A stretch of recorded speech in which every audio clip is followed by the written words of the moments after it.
It's a 3-session dinner seminar series.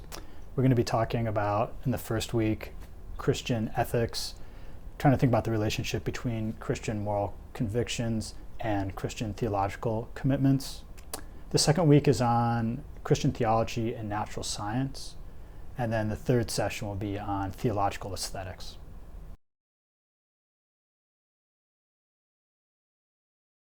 Well, in fact, I thought about the three topics in light of the mission.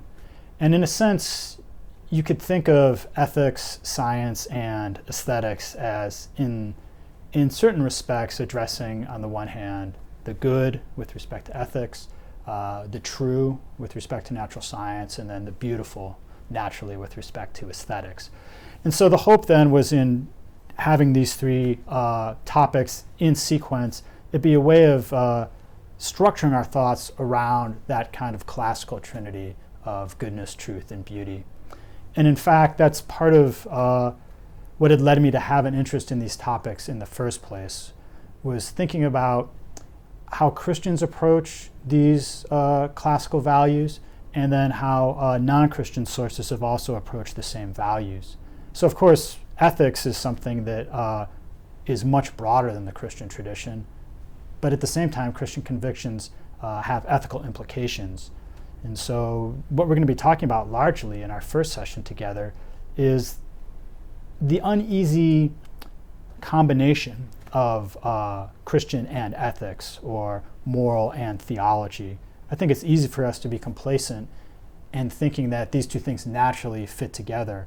But on further reflection, I think it often becomes clear that it's not so easy or obvious to really integrate the two in a way that is able to preserve really the discrete integrity of each. That is, often these combinations of theology on the one hand and ethics on the other often ultimately end up subsuming one or really subordinating the other. So theological ethics sometimes is very theological and arguably not all that ethical.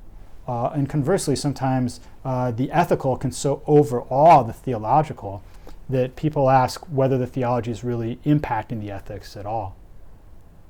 Similarly, with respect to the session that we're going to be doing on theology and science,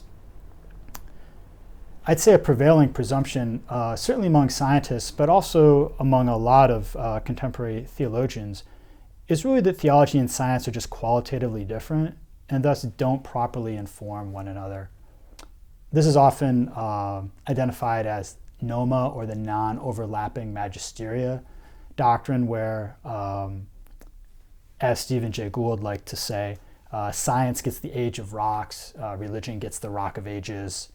Science gets how the heavens go, religion gets how to go to heaven. Which is to say that they seem to be talking about similar things, but in fact are actually qualitatively different enterprises. And hence, there's no prospect for conflict between them.